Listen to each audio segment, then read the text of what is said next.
And all right, here we go. I'm going to talk about the 5 principles of the Constitution. And by principles, I don't mean like the principal in the front office. I'm talking about main ideas, main themes of the Constitution. So there are 5 of them, and here they are. We've got, in no particular order, we've got limited government, popular sovereignty, federalism, checks and balances, and separation of powers. So, like I said, I'm just going to go through each one of them. And again, these are main ideas, main themes within the document of the Constitution. Federalism is the first one.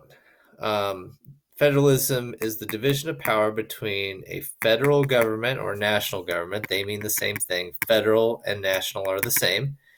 And state governments.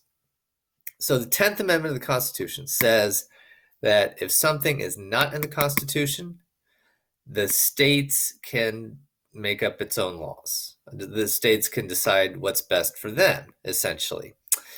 So if it's in the Constitution, if it's in federal law, the states have to abide by it.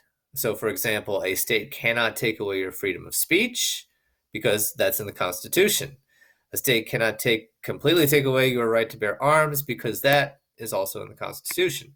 However, states can determine, for example, speed limits because there are no federal laws regarding traffic laws or speed limits. Each state can determine its own alcohol laws. Each state can determine the right to bear arms the way they want to. I mean, they can't take away the right to bear arms, but each individual state can put their own restrictions on gun ownership.